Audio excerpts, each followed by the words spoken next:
Ladies and gentlemen, boys and girls, children of all ages, non-binaries, and transgenders, this is the Ultra Heelz Wrestling Podcast, live from Bravery Studios, New Jerusalem. I am Darth Messiah. I am not a wrestling genius, but I play one on the internet. And on the phone, as always, the OG, the triple OG of the Ultra Heelz. It's your boy, Alex the motherfucking Hill, a.k.a. the Stanley of Podcast, and also known as the man that to bring back the leader of Fuck the Mr. McMahon group. Also known as the man who's gonna come to crossface, have a run to a crossface, and if it's paying me the right amount of money, I'll pay him in any place. And we got a special treat today, since we're on our Saudi Arabia time. This is, if it was a Saudi Arabia pay-per-view, we'd be on it in the afternoon. On the boards, Mr. Gnarly Marv.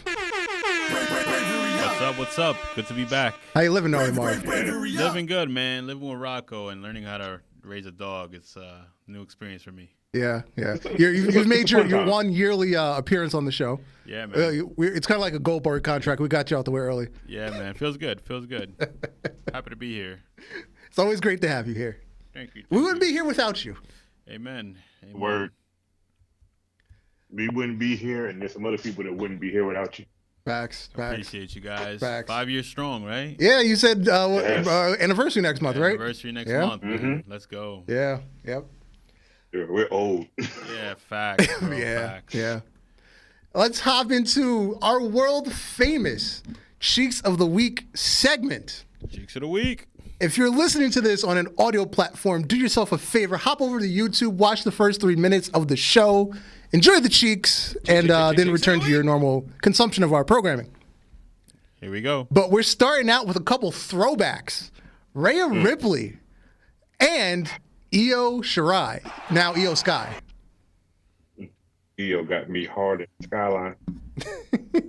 And somehow she was thicker like 6 years ago than she is now. She's like a toothpick now. But you know why? Because she was told him he get some of that American food. Now she went back to her Japanese rice and fish.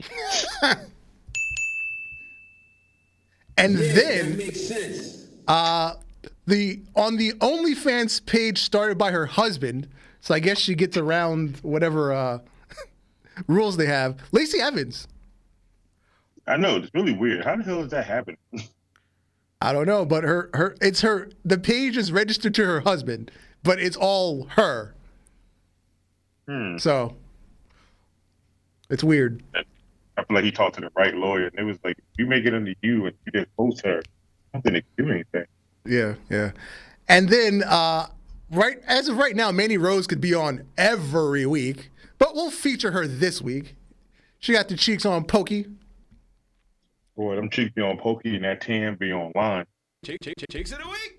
You hit the next one. Yeah, Mandy Rose, on her fan time, she didn't go the OnlyFans route. She went to fan time, which I didn't know about until her. Your word. They're caking it on that damn thing. Because I know about Fansly. I know there's Patreon, obviously, and then what's that other one? Wait, Fan Time is a new OnlyFans? Yeah. Oh, wow. Yeah. You got competition already, huh? Yeah, there's Fansly, there's I forget the links I be seeing. Word. There's a bunch of them. Stuff. I be seeing girls with their link tree, and I be like, what the hell are all the other damn links? What the hell is these shit? I ain't never heard of half of these. Oh, there's Buy Me a Coffee. and you donate in coffee? No. I'll donate some Starbucks. I don't. It's like it's a weird propositioning thing. You buy things, but you say you're buying a coffee. I fuck with it. Yeah. I'm with it. Yeah, it's this weird propositioning thing where you buy content because it's not like a regular page. You just buy stuff from them. I'm about to say, look, I came to buy a Froca Macapito with a little bit of almond milk. Yeah, I'll throw in a vanilla chai latte for some cheeks. Yeah. Word, And then Maurice, it is her 40th birthday. 40 ain't never looked so good. Yeah. Yo, 40, I don't know what's happened with our generation, but 40 has been looking good on women. A lot of plastic involved, but Yeah. Actually, I do know what's going on. Yeah, a lot of plastic involved, but I know what's going on. Hey, look. Some women in their 40s are made of plastic, but then it's that lucky few that make 40 look like a brand new 20 all over it. Yeah. I mean, although I feel like Maurice hasn't had anything done to her face. Obviously, she's got boobs, but I think her face and butt are real. I think her boobs are real too because she has 2 kids. Nah. They sitting too nice in that seeing top. The picture. Yeah, nah. They sitting too nice. I'm about to say, yo, I ain't gonna lie. I looked at some old Maurice photos, and I was like, them damn things were sitting up under her chin. So yeah, there's no hang time. Like they just stand. Yeah, they're not. Like them motherfuckers been standing since she came to WWE. Yeah. Kelvin's in the chat. EO got me harder than a rock in a snowstorm. Shout out to the commish. Damn. I was chilling with the commish this morning. Oh, cool. He was on Marvin in the Morning? Indeed. Yeah. Commish never misses it. Yeah, check it. What are you on now? 8 o'clock? I forgot. 9 o'clock? 9 p.m. 9 p.m. 9 p.m. Yeah. I'm about to say, I've been missing the lives, but I watch the reruns. Yeah. I'm about to say, I be seeing the lives, but then I be in the middle of doing shit. I be like, God damn it. You be watching the Cheeks of the Week. Oh no, I do watch Cheeks. I do watch Cheeks of the Week, but I also do watch other websites that give me Cheeks of the Week. Facts. Yeah. However you get your cheeks is fine, You know me, I get them. Oh, Mark TV, been over here in a while, dude. I got so many new pictures of people like Brandy and them from WWE. It's just crazy. My phone looks like I hacked into somebody's iPhone. Send them to the group chat. Oh, trust me, I will. Don't get twisted. I even got one of Sasha that's a real one. Oh yeah, group chat, please.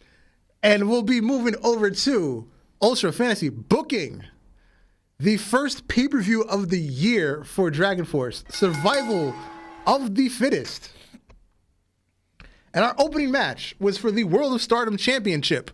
Mia Yim taking on Mickie James and Io Shirai.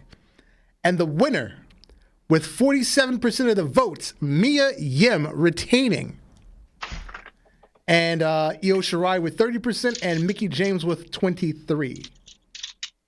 That's surprising. Match 2 for the Evolve Tag Team titles in a table match. Death Triangle, represented by Rey Fenix and Pac, defending against the Dudley Boys. But the Dudley Boys, in their signature match, took home the titles, and new champions, with 73% of the votes. Yeah.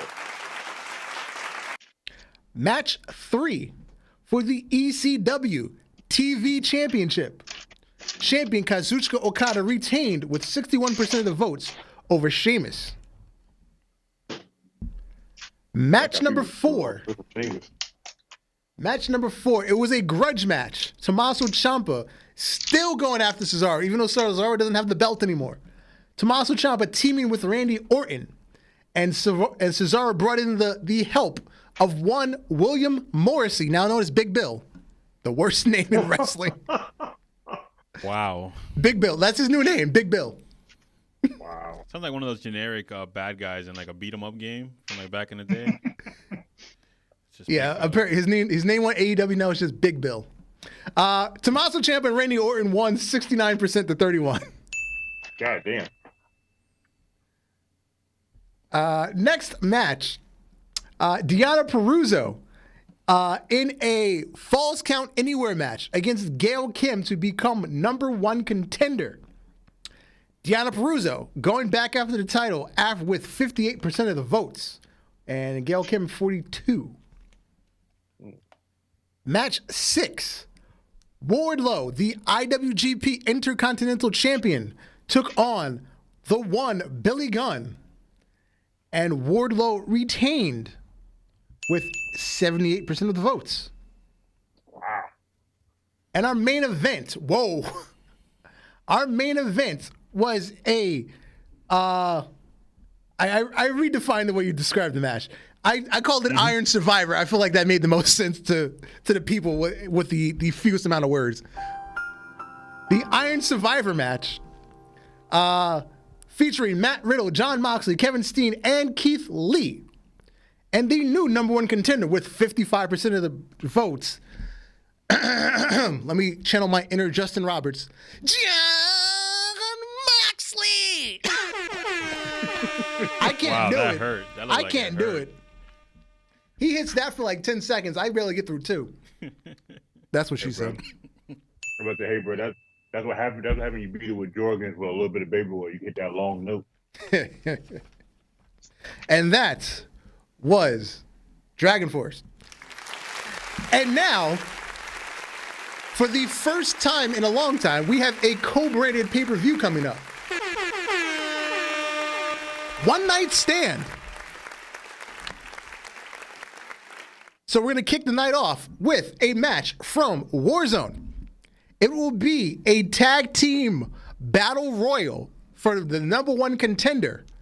The New Day will take on the Usos, will take on the Acclaimed, and newly signed Kane and The Undertaker, the Brothers of Destruction.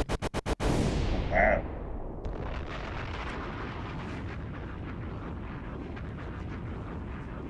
What will be your first match from Dragon Force for this pay-per-view? My first match for Dragon Force will be I don't know how I would put this. I would say a pure wrestling match. Okay. And it will be Cesaro taking on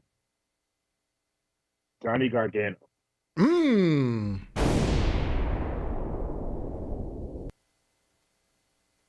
All right. And then the next match representing Warzone will be the MLW Openweight Champion, Daniel Bryan, taking on the phenomenal AJ Styles.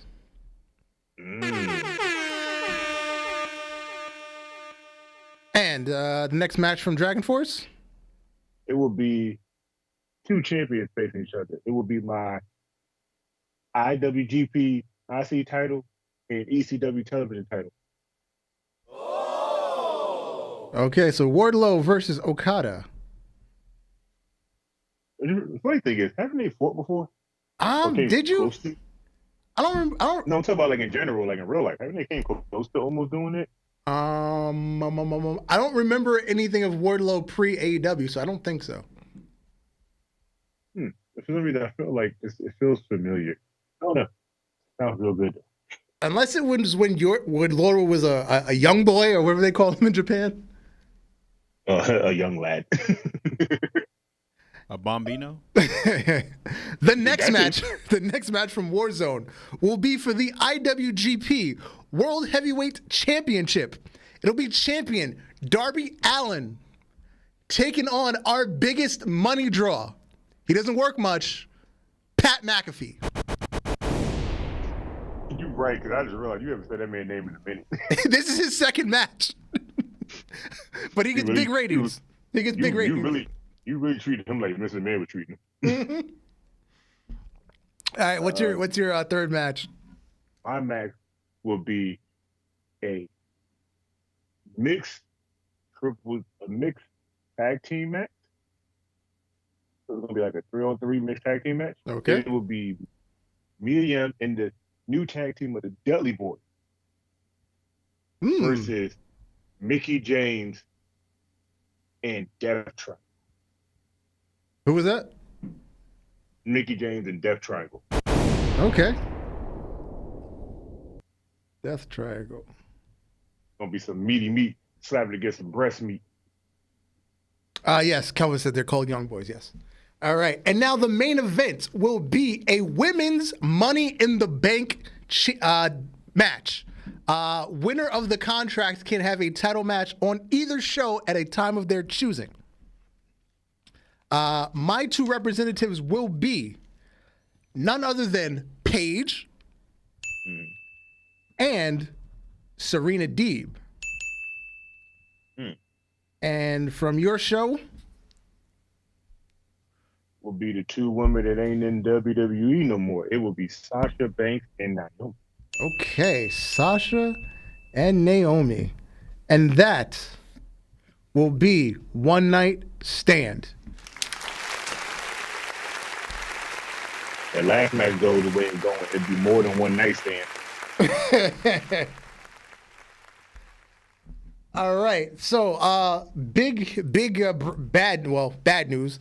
Last week we had the passing of Jamin Pugh, aka Jay Briscoe.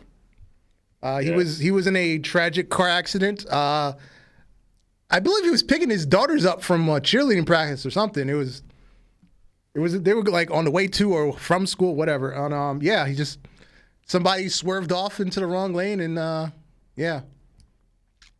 But this is almost like the Brody Lee situation where, like on the surface you think he's a really scummy dude, but he's a really genuinely good person, and the entire wrestling community just had an outpouring of love. Nobody had anything nasty to say about him. Right. It's so crazy for the dedication that most of these companies had, from ROH doing their dedication, from WWE wrestlers that know him personally wearing J armband, so in AEW. Hell, New Japan had damn near a 21-gun salute just for the man. Like, this man was worldwide. Like, him and Brody Lee, like, at this point now, I'm trying to think, most of the people you think that are the quietest, that do the weirdest things, are basically probably the nicest people in fucking wrestling over in, like, across the world. Yeah. Yeah. It wasn't a GoFundMe, but it's one of those similar websites. Pretty much anybody that was anybody donated some money to the family. Kevin Steen, Chris Jericho, the Young Bucks, Tommaso Ciampa, I saw names like Baron Corbin, people who probably never actually met him, but it was just the entire wrestling community just, again, came together to support somebody that's just beloved. Bailey was on that list that I saw. Didn't Kevin Steen give like the most? Didn't he give like 10,000? No, Jericho topped him at 25, but yeah. Right, you gotta understand, like, this shit sound crazy. Like, just for him to die to the blue, and for, of all places, WWE NXT, like, shared it while they was doing their live show. Yeah, and I was like, yo. And then on SmackDown, Michael Cole, that was the opening to the show. They didn't have like a graphic or anything because they don't own his likeness, but Michael Cole made a little acknowledgement of his passing on SmackDown. But fucking Warner Discovery banned Tony Khan from having any acknowledgments on television. They had to do a special tribute show after Dynamite went off the air.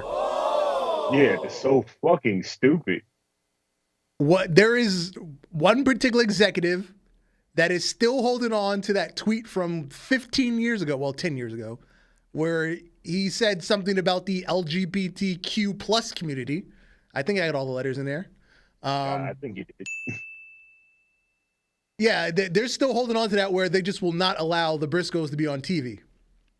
My thing is, bro, like, this man already apologized for that, and the LGBTQ plus community has acknowledged it. So why the fuck are you still holding on to it?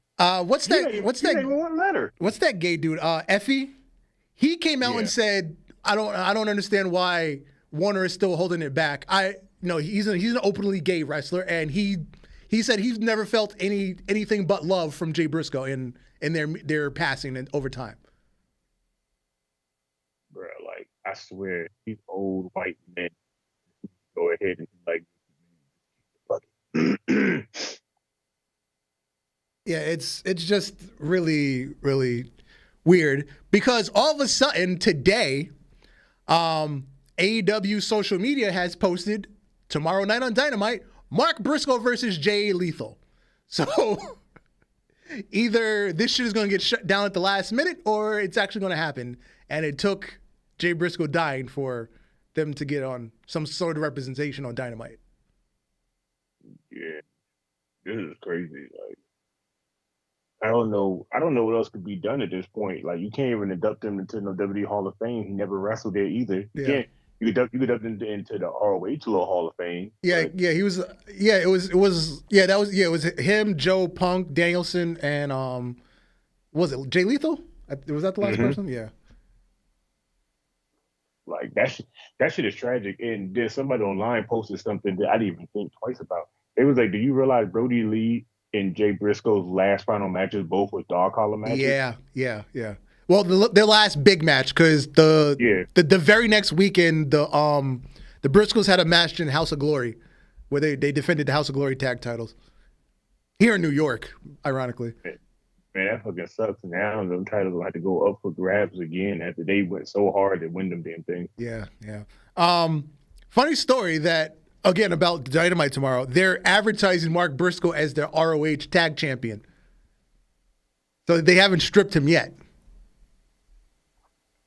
At this point right now, shit, they might as well go ahead and reintroduce some new tag team titles and just end it with them. I feel like even though the FTR says they were taking a break and they were just going to sit out the end of their AEW contracts if they don't re-sign, because I believe their contract expire like late February, early March, something like that. I have a feeling they'll come back. They'll be in the tournament for the Ring of Honor titles. They'll make it to the finals and put over whoever the new champions are. It only feels right. Yeah. But who would a new champion be, though, that they would put over? I feel like it's got to be, well, seeing as how there's still not a full Ring of Honor roster, it's just people that aren't being used, consistently in AEW. If it's somebody like Top Flight or... I'd be okay with Top Flight doing it. Or even like the Gun Boys, I'd be fine with that, even though they kind of have like a regular role on Dynamite, but still, they're a younger team. I feel like they can fit the Ring of Honor mold better than some of the, even though the Kingdom is there, I wouldn't make them champions. I'd give them a really strong like spot in the tournament, but I wouldn't make them champions.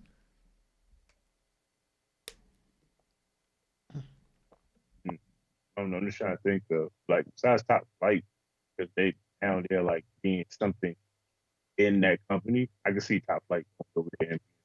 Yeah. I don't know. You need a partner for like Wheeler Yuta. Well, he's the pure champ. He doesn't need another title. I guess Garcia and Sammy Guevara could be a team. But again, I wouldn't make them champion. I'd give them a strong push, but I wouldn't make them champion. This is WWE. You know who will be the champions of that. They don't give a damn. It'd be the Usos. Hell yeah. Give them all the belts. They'd be like, oh, he died? That's crazy. So we're gonna have him do a 2-on-1 match against the Usos. You know, it's ironic that the Usos and the New Day have all the belts. New Day had to go to NXT to get a set of belts. Basically. And what really sucks is the New Day liked it, the Briscoes, and wanted to face them, and so did the so did the Bloodline. And I'm like, damn, bro, we'll never get that match ever. Hell, even if these guys were to retire and leave and like go be free agents, we'll never get that match. It's like completely gone. Yeah, and for the people that follow us on Instagram, Tommaso Ciampa ironically could fill in as a Briscoe.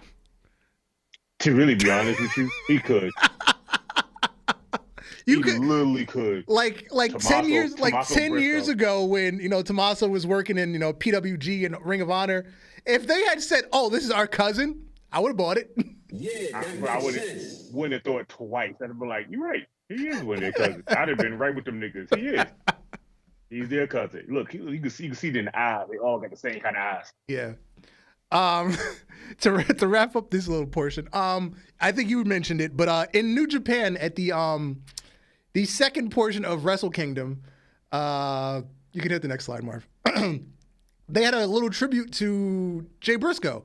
They came out, basically all the wrestlers acknowledged, they had like a 10 bell salute or whatever you call it. And they, it's a little simple thing. But again, they didn't do this on AEW and owns Ring of Honor, and they did not do it. Where at this point now, what the purpose of them just owning ROH for? I do not know. How, Sway? But also over the weekend in Japan, we had the continuation of the Fellware tour of the Great Muta. He did I believe an event for Noah.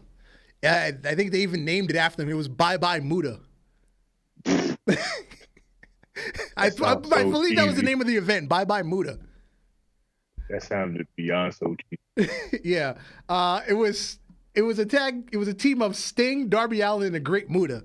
I forgot who they faced, but that was the team. Sounds like a good match, but just it sounds so Yeah.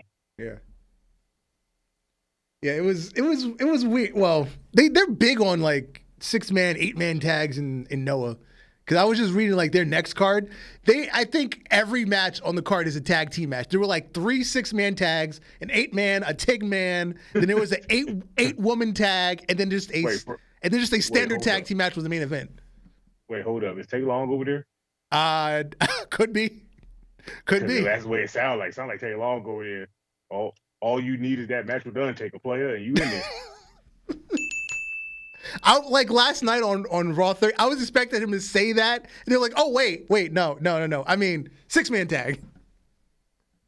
Bruh, I swear, when the DX did their little thing, I was like, "Oh, that's great." I was waiting to hear that holla holla play. I'm about to say, and here he go. Yeah. Over there is gonna be like, "You gotta face Undertaker." Yeah. Like I know he did.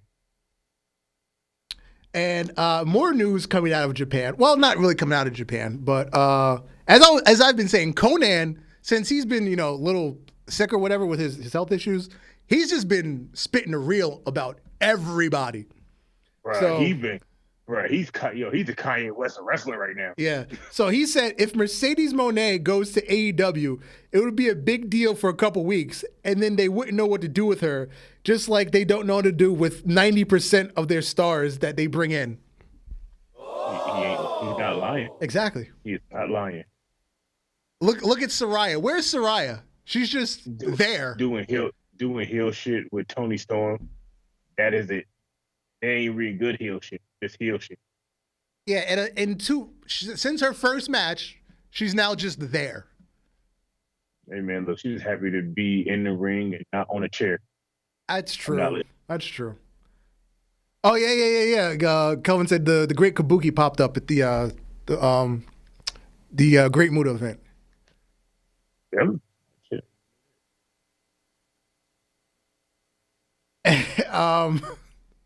Did I don't know if I ever actually sent you this, but the Meltzer star rating system. Oh God. Oh. M, masturbate. E, execution. L, location. T, Twitter. Z, zealousness. E, ejaculation. And R, refractory period. Yo, you know what's funny? I feel like he has that tattooed on his back. So he could jerk off in the mirror and read it backwards while he's beating his meat. The other day, I had some spare time. I went on the internet and I did some Googling, and I found the highest rated matches given out by Dave Meltzer. All of them involved Kenny Omega, Will Ospreay, or Kazuchika Okada. Apparently he likes the letter O. Yeah, that's all he do. He busts a nut. Oh! 7 stars to Omega versus Okada at Dominion 2018. 6.25 to Omega Ospreay at Wrestle Kingdom this year. 6.25 to Okada Omega in Dominion 2017. 6 stars to Ospreay and Takagi at Wrestle Kingdom last year. 6 stars to Page and Omega versus the Young Bucks, AEW Revolution 2020. 6 stars to Omega Okada at G1 Climax 2017. And Okada Omega 6 stars at Wrestle Kingdom 11. You know what the next highest match is? It's Steamboat versus Flair in 1989. That was the first ever 6-star match. So between 1989, he never get another 6-star until about 5 years ago, where he fell in love with Okada and Omega. And now he's just been handing them out like every 6 months. That's stupid. At this point right now, I feel like Dave Meltzer. I feel like Dave Meltzer sends Okada and Omega screenshots of his taint. It just tells him that he loves them. So also, there's no way on God's green earth today. That's a big thing. There's no way on earth there's no other match in between that long period of time that he didn't even get close to the 6-star. That's some bullshit. Well, a couple months ago, we went over all the highest rated matches for WWE or WCW. There was like 5 in the last 20 years. It was Bret Austin at, I believe, WrestleMania 13. It was Bret Owen at SummerSlam, what was that, 96, 97? It was Punk Cena Money in the Bank 2011. The one he just gave to Gunther and Sheamus. And there was one more. I don't remember what the last one was. Was it one of the Taker and I think it was Taker Michaels at WrestleMania 25. I think that was the only ones he's given to WWE in the last 20 years. Damn. But meanwhile, he's given out 20 in the last year to anything AEW or New Japan. So when you go back through your memory, Eddie Guerrero never got a 5-star. Kurt Angle, Chris Benoit, Bret Hart only got 2. Austin only got 1. Ric Flair only got 2 in his lifetime, both in the 80s. You know what this sounds like? This sounds like Raw 30 when they talked about their best Raw matches and they showed up all that shit. And I was like, half these shits was mid as hell. What are you talking about? Yes, thank you, Covenant, with SummerSlam 94 for Bret Owen. There we go. I was like, half these shits are mid, bro. That top 30 of best Raw moments was mid as hell. Yeah. So what Meltzer has done this year so far, mind you, we're 24 days into 2023? Mm-hmm. Obviously, he gave the 6.25 to Okada and Ospreay. I'm sorry, Omega Ospreay. There we go. Omega Ospreay at Wrestle Kingdom. He gave them 6.25. Now, the very next week on Dynamite, he gave out 2 5-star matches in the same night. Night. So the main event, which was the Elite taking on Death Triangle for the Trios title. He gave that 5 stars, that ladder match, right? Mm-hmm. And then there was the AE Dark Elevation taping. You know, they tape it before the show. This YouTube match, he gave that 5 stars. You want to know who was in this match? Who was in that match? Brandon Cutler, Ethan Page, Isaiah Cassidy, and Matt Hardy. That's one team. Versus Luther, Peter Avalon, Ryan Nemeth, and Serpentico. So explain to me how all of these nobodies have a 5-star match. Chris Benoit and Kurt Angle have 0. How, Sway? Explain that to me. How, Sway? Yeah, that makes no sense. That makes no sense whatsoever. I swear this man don't know how to rate shit. Chris Benoit, Eddie Guerrero, and Kurt Angle, 0 stars combined. And these motherfuckers damn near put their souls on the line. The Rock is 0 5 stars. How, Sway? Bruh, no offense, but I know how niggas be like, oh, we should try to cancel certain people. He's one of them. Yeah. He's just one we should just get rid of. We don't need him. Do it! Now, on that particular episode of Elevation that was taped, the daughter of Roddy Piper, Teal Piper, debuted. That was her AEW debut. I like the outfit, how it's a callback. You see the kilt designs in yeah, it's got some kilt in there, yeah. Unfortunately, Ronda already like stole the look. So it's not Ronda that special, but yeah. What were you saying, Alex? I said she kind of looks like her dad, like legitly look just like that nigga. Yeah, it's a little scary in the face. Yeah. That's why I'm kind of happy that Charlotte didn't look like Rick. That'd have been just awkward. Same thing with like Simone Johnson. It's weird that she looks like The Rock in the face. Yo, it's so weird, but no offense. Still tear them cheeks up to that shit, daddy. Not denying that one. I don't give a fuck. Look, just like my daddy. Man, you understand. I'll pop your daddy too. Fuck out of here. I'm sure there's a lot of men that wouldn't mind that she looks exactly like Dwayne Johnson. Hey. Wouldn't. Hey. It wouldn't, bruh. If Ryan Reynolds had a daughter and she could look just like him, niggas be like, no homo, I will fuck your daddy too, bro. It's just, it don't make no difference. Yeah. To quote the Notorious B.I.G., she looks so good, I suck your daddy dick. Yo, I'm not even gonna get into it. Yeah, that's a whole nother debate. That's a whole nother debate. That line, I don't know, Biggie. I don't know. Anyway, maybe look at that man in a whole different light. Let's not start this. Yeah.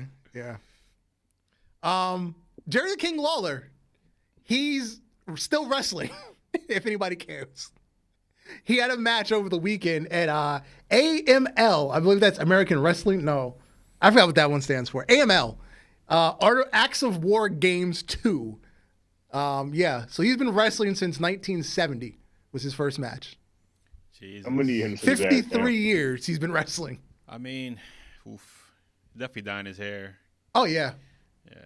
Yeah. Jerry the King Lawler is still wrestling after 53 years. He's like 74. Some shit. What's the record? What's the oldest wrestler?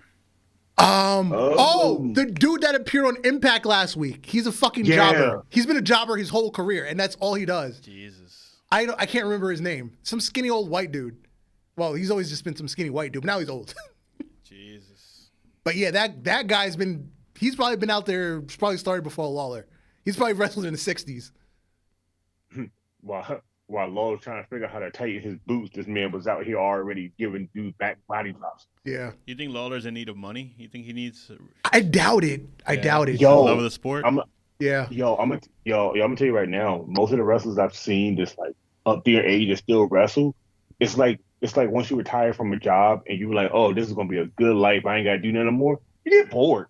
Yeah, you just want to do what all you know how to do. Yeah, bingo. That's sports. That's people in every career. There's somebody like that. There we go. Of course, Kelvin chimed in. Mike Jackson, the king of jobbers. Jesus. Yeah, I'm pretty sure he wrestled in the 60s. Pretty sure. Bruh, no offense. Has he been on WWE television jobbing? Most likely. Bro, he need to go Hall of Fame just for the fact he's still out here wrestling, because he got wrestling a lot of motherfuckers that was wrestling after him and didn't retire before him. Yeah. To see careers come and go like Jerry has, like Lawler. Oh my God. And now we have to have our unfortunate segment of the week where we just have to talk about Vince and all this bullshit going on with WWE behind the scenes. We'll start with Jeff Jarrett. He put out a quote on his podcast. I would like to see WWE go private. The professional wrestling industry is run much better in a private setting because there's a vision, there's a final decision maker. The buck stops with one person. Thank you, Jeff Jarrett. I agree. Yeah.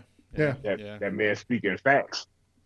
When did WWE first go public? What was that? 2004? And I'm about to say right around the time of the era, right around the time of like going to the PG era. That's when they went public. So it lines up. When was the big drop in ratings? Like after Stone Cold and The Rock left? Actually anything post Attitude Era was somewhere around 4 or 5 million, but the big drop was like 2012ish. That's when it started going from 5 to 4, 3.5, 3. Because now a good SmackDown now is 2.2. A good Raw is right at 2. All right, so no, it doesn't line up exactly, but I know that's around the year where I started to lose focus on wrestling. Yeah, 2004, 5. Yeah, I believe they went public like 2004, somewhere between like 2004 and 2006 they went public. But the big drop in ratings was like 2012, because by then everybody from the Ruthless Aggression era, either their character had been completely changed or they had left the company. Because there was no more RVD. Shelton had left by then. Michaels had retired. Taker was part-time. Triple H was part-time. Cena was slowly becoming part-time. Yeah. Hurt was gone. Yeah. Like majority of their Ruthless Aggression and Attitude Era wrestlers either left company, no longer wrestle, started wrestling schools, or they work for Vince at this point doing something else in the back. Yeah. Now, speaking of Vince, the latest story on Vince himself, Vince McMahon has agreed to a multi-million-dollar settlement with former referee Veter Chatterton, who accused him of raping her in 1986. 86. Yeah. So this was one of the things that came up last year with the hush money scandal. Chatterton was demanding $11.75 million in damages for the alleged rape, but agreed to sell it for a lesser amount, according to people familiar with the matter. We're unable to determine the exact figure. Jerry McDivitt, McMahon's lawyer, said that Mr. McMahon denies and always has denied raping Mrs. Chatterton, and he settled the case solely to avoid the cost of litigation. Are there details on this event, or is it like super physical? Was it like a drink? It was something like, Was it like peer pressure? It was kind of a peer pressure thing because basically they had a meeting in his limo. Okay. And he basically just whipped out his dick and said, "What you gonna do? Okay. If you want to get paid, what you gonna do?" Not to clear his name because it's not anything. That's at least how I understand the story. He just whipped his dick out and said, "You want the money? What you gonna do?" Yeah. You want the millions? What you finna do for it? I'm not defending him at all, but you talking about 86? Yeah. This is every company, every business in show business. Mm-hmm. Casting couch. Yeah. Casting couch. She's not early Bill Cosby. Yeah, I'm not defending him, but that was 80s, maybe 90s, maybe 2000s too. Yeah. But yeah, so he finally settled that, and again, just to make it go away. We'll just leave it at that, to make it go away. I just find it funny that he had to do this to make it go away. But if my memory serves me right, anybody that done anything like this in the past, it don't just go away. More people just start talking and coming out of the woodwork. Look at Bill Cosby. Even though he did a lot of those so-called mannish-looking women, they just keep coming out of the woodwork all the way until he went to jail. Yeah, but Vince has some kind of immunity, bro. He gets away with crazy shit. He's Teflon. Yeah, man. Teflon. That man ain't Teflon. I'm gonna tell you what he is. He just knows the right people and got the right amount of money in somebody's pocket. Let's not forget Jimmy Snuka and the whole walk out of that bullshit. Exactly. Mm-hmm. R. Kelly's in jail. Like, how does he do it? Yep. WWE Vice President of Communications Adam Hopkins is out of the company after 25 years. He served in a variety of roles, serving as fan service coordinator before being moved to public relations, manager of media relations, senior manager, yada, yada, yada. He's filled many roles over the years, including some post-NXT TakeOver media conferences. So we have another person who quit WWE in a executive role. You know, Stephanie's gone. Two people from the board quit after McMahon said, "I'm just going to fuck shit up, whether you're here or not." Yeah, people quitting. People are quitting WWE. At this point right now, you just got to realize it's like any other company, any other job. If you go, oh, there'll be no changes, no morale changes, and your people start quitting, it's something with you. Of course. It's something with you, and you got to go. Like, I've never seen a job to be like, oh, yeah, he's not the problem. You're the problem. You are losing people. He's the problem. And the next person to quit, Devon Dudley, has stepped down from his producer role in WWE.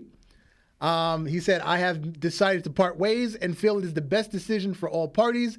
It's been a pleasure and an honor to work with the young talent, Win Bubba, as well as everyone over in NXT, as well as working with some of the best producers in the world."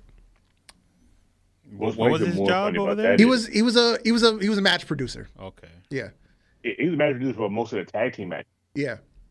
What makes it funny to me is Bully posted a picture of them from back in the day with all their titles. Uh-huh. And Devon got under it and said, "Testify." He was like, what the fuck does that mean? Well, Bubba is currently working at Impact. He's the number one contender in a storyline with champion Josh Alexander. Is Devon going over to Impact for one more run? Are we about to get the Aces Eights again?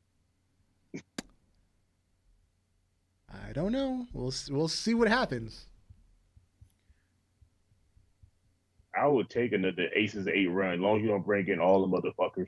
Yeah, as long as it doesn't turn to NWO in 2001, where the whole roster was on NWO, and then you just had Goldberg.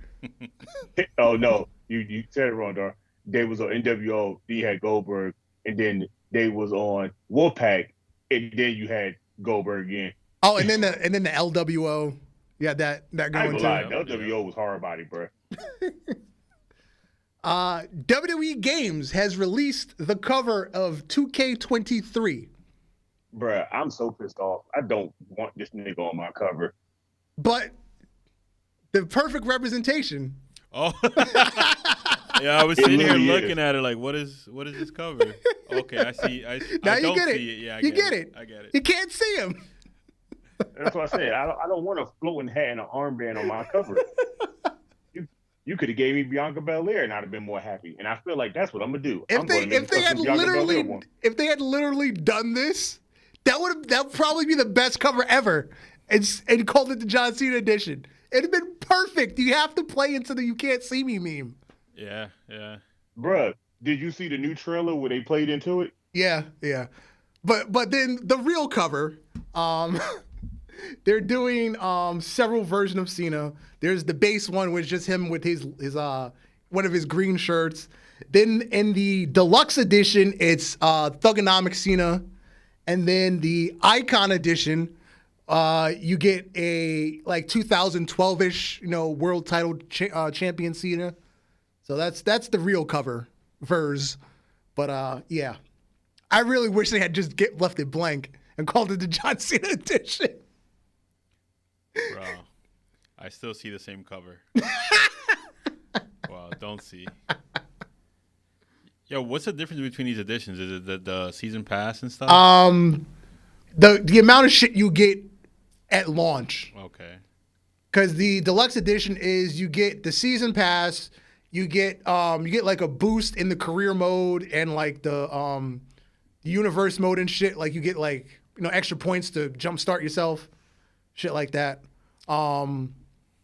You get all the DLC on launch instead of waiting for it to come out, I believe.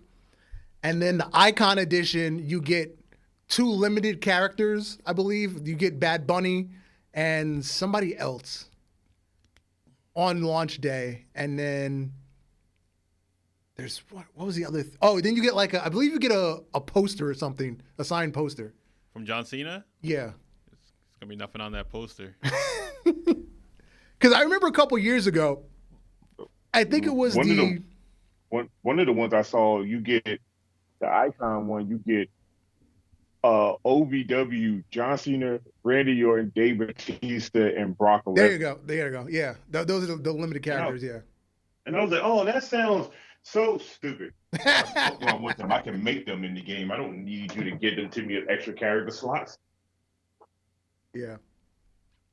But on the upside, in terms of the gameplay, I believe for the first time ever, we're getting war games as a match type.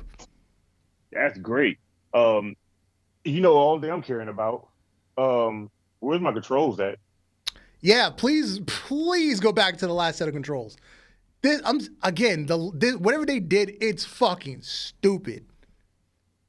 They tried to make it compete with fucking regular fighting games. Yeah, it's not a fighting game. What they're good at. It's not a fighting game. It's not even close. It was a cool concept. But I need my go to options, head back to default old school 2K19 settings. Yeah, at least put in the option to go back, because even like the alternate controller settings were just like alternate fighting settings. It wasn't the old school settings. That was stupid, and that's why the shit went back to GameStop. But yeah, I'm a sucker. I'm gonna fucking buy it, and I'll probably play it for the month, and then just be mad that I bought it. I'm probably get annoyed by the controls. I'm gonna tell you how I'm going to buy it. I'm going to trade in some games, so I have to spend no real cash.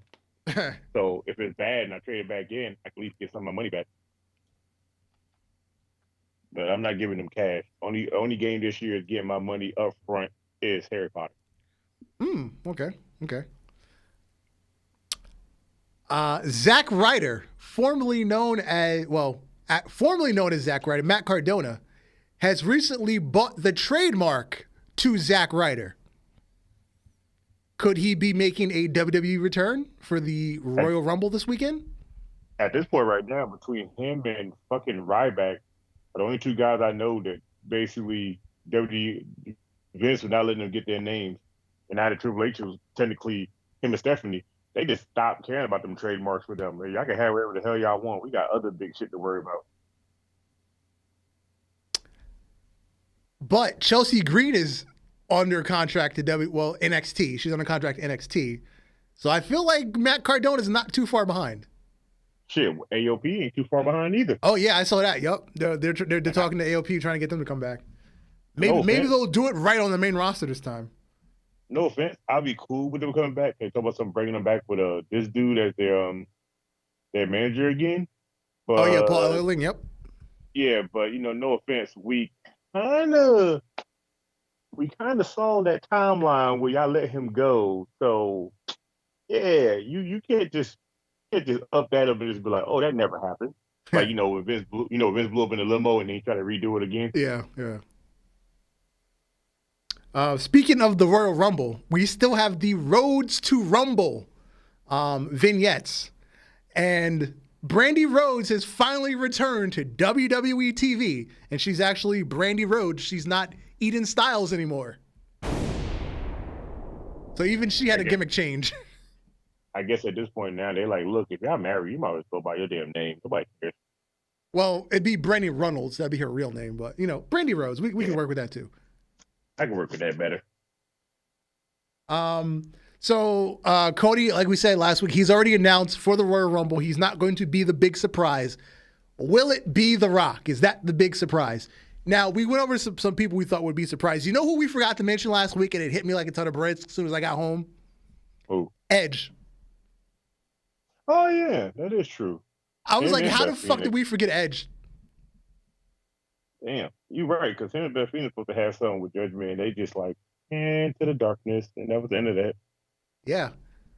I know Edge wanted to take more time off, which he did, and I'm pretty sure he might come back this weekend. But still, is he the big surprise? Is it Austin? Is it The Rock? Well, we found out it's not going to be The Rock, and The Rock put out a thing saying that he's not even in wrestling shape ready for anything close to anything right now. Or is that the red herring? Is that the red herring? He's just saying that? Yeah, I was going to say. I know, because, like, you're not in shape, motherfucker. You're always in shape, Like, you do everything. Like, you work out in your sleep, from what Kevin Hart told us. He sleeps like 3 hours a day, and he's up at 3 a.m. in the gym. He goes to eat breakfast, goes back to the gym, and then he's at the studio by 8 a.m. And let me tell you, I get 3 hours of sleep. 3 movies I get 3 hours of sleep, right? and I wake up and Something wish like that. I was dead. I'm saying he doesn't have any upcoming movies, so he definitely has time for it. Yeah, because back in like October, he announced that he didn't have any film commitments from like February through April. Yeah, he could do it. He's doing it. Hey, look. He does more movies he don't have no, or just about as much as Kevin Hart. Mm-hmm. So I'm about to say, look, he don't have any film, anything. But that thing stopping him from producing a whole bunch of shit and trying to be on 50,000 shows at once. Yeah. Yeah, so obviously we're going to have the men's rumble. We're going to have the women's rumble. The other matches are Roman Reigns versus Kevin Owens, which we saw, 2 years ago? It was during the pandemic era. Yeah. It was fun to watch Roman. It was fun to watch Roman get in that little go-kart. Yeah. That was a last man standing match. That was pretty dope. Yeah, with the fucking, they outdid anything with Sammy Guevara in a golf cart. But I'm not gonna lie, Sammy Guevara did take that golf cart bump way better than Kevin Owens could. Yeah. We got Bianca Belair versus Alexa Bliss for the Raw Women's Championship. I don't know if I'm too excited about this, but hey, I'm in it for Bianca. I really don't like Alexa Bliss going back to her dark side. I wanted her to just be her fucking self. At this point right now, I think she's tired of being the happy-go cheerleader girl. Man. Like I kind of dig it, but at the same time, there's some other people I wish would change gimmicks. Like, no offense, Carmella. Mm-hmm. This whole money Mella bullshit that she made of plastic. Yeah, I'm tired of it. Been tired of it. Want her to go back to the old school version of her where I liked her the most. And then we got the Mountain Dew Pitch Black match, which we still do not know the rules for, but Bray Wyatt versus LA Knight, and I feel like they're already wasting LA Knight because obviously he's got to lose, right? You know what I'm saying? I don't feel like they're wasting him because even the promo he cut on Monday Night Raw, it was like, it looked like it was a promo to like not have him be good, but every time he said a catchphrase, the crowd still said it with him. That's the thing. I feel like he's getting over in spite of the bad booking because the booking's not favoring him, but his promos are winning over the crowd. Yeah, and I'm like, that's weird because you'll never get somebody that promos to just get the crowd still going for a match that nobody gives a fuck about really seeing like that nowadays anyway. Yeah. And before we get out of here, Raw 30 was last night. We talked about it a bit. We talked about the APA protection poker tournament. We talked about the DX segment. But the opening of the night, the trial of Sami Zayn. Bro, the best. They best had me on the edge of my Raw. seat. They had me on the edge of my seat. I was in there. I was invested. And I saw something on the internet this morning. Supporting actor of the year, Jay Uso. Bruh, I swear he was. That's good. I felt like it's going to happen. We said this months ago when basically after War Games when they finally made Sami a full Uso.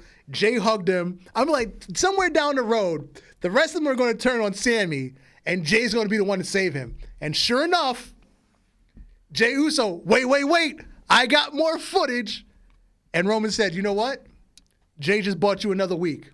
You finished out tonight, and I don't want to see your ass again. I don't want to see your ass again until Saturday. Let me tell you something. That tag team match, when he had to step in, and they hit the 1D, bruh, I swear to God, I've never been so hyped for a match in so long in my life. I was like, yo, I hope they win this. Because they lose this, Sami is going to be excommunicated out of all Samoa any damn thing. He's not invited to no more family functions. He's not going to be tagged in no more Twitter posts. He going back to Sami Zayn, the loner in the back. Yeah, as soon as Jimmy got hurt, I'm like, wait, this is a work. He's not really hurt because they went too fast to the referee doing the X, and then like the medical team ran over. They did that too fast for that to be real. Bro, Sammy's getting over like how Daniel Bryan got over, bro. Mm-hmm. Like when he said Jimmy's hurt, but Sami Uso is good to go. And he said, let's do it. And the crowd popped. I was like, why I get that same sensation of like when Dolph Ziggler cashed in the Money in the Bank. Like it was too much. Like that whole show, even though it was Raw 30, that was the Sami Zayn show. Yeah. That was just his show. Like I think everybody on Twitter, all Instagram posts was just the trial and that tag team match. Everything else was just here and there. But those were the main things I saw on my timeline feed. Yeah. And we had the return of the American Badass, Undertaker. And he whispered something. He whispered sweet nothings into Bray Wyatt's ear as he left. Yeah. And it's weird, too, because somebody online, I think Fightful, said that when Undertaker was leaving and Vince was still there, he told Vince to take care of Bray Wyatt because he likes him a lot. And then the man got fired, like, what, not even like 2 months later? Yeah. I said, Vince, I'm going to take care of my, I'm going to send his ass home like you about to go home. Yeah, send him home. He can't get hurt. There you go. He took care of him. He took care of him, but what is that a complete passing of the torch finally to Bray to like put him somewhere? If Undertaker's following behind him, Undertaker don't really follow behind that many wrestlers like that. Right. Like he talked good about them, but he don't really want them to be taken care of like that. Yeah. I don't know. But it was a good scene between the two of them. It was a nice little gesture between the two of them. The only thing I had a problem with that whole night is why Hulk Hogan had to start off the show. Well, I'd rather have him out for 3 minutes and get him out the way and that be it. Because I'd rather you have him in the back segment like you did Farouk and them than have him be out there at all. Now you do realize the bloodline was the entire first hour, right? Yeah, I know. Like they went over time. They literally went over time. Yeah, because they had to cut the cage match because they went so long. That's why it was just a squash and no real match. But last thing before we leave. I remember last week when we were talking about things we can watch in case we have to just completely boycott WWE because of Vince. Mm-hmm. I'm all in for watching Power Slap League from Dana White. I'm all over that. I'm about to say you finally got to see it because Chisel O'Donnell's been talking about that all last year. He covered like every last one of them. I am all over the Power Slap League. Because I remember like 2005, Hot 97 had Slap Fest for Summer Jam tickets. I think that was the birth of slap fighting. They literally had people now call in, let me get in this tournament. They came up to the studio and they would slap each other for Slumberjam tickets. Yo, Marv, I'm telling you, if after the show, go look up Chisel Adonis, and it's a video I think he did like a week ago. It's 38 minutes long, and it's every slap fest he ever covered. It is the most entertaining thing on the fucking planet to watch these men slap the hell out of each other. Watching people drop, whew. I mean, yeah, it's the most entertaining thing ever. Yo, why they're getting brain damage for pennies? Yeah, for pennies, they're getting brain damage. And so everyone starts watching. When it gets big, it's gonna be paid. They're gonna be paid more. Yeah. Well, this has been another episode of Ultra Heelz Wrestling Podcast. Thank you for joining us at this unusual time. This was our Saudi Arabia event for the year, as I said earlier. I have been Darth Messiah, and you, sir? Alex the motherfucking Hill. Thanks for joining us, Nolly Marv. Yeah, it felt good being here. We out.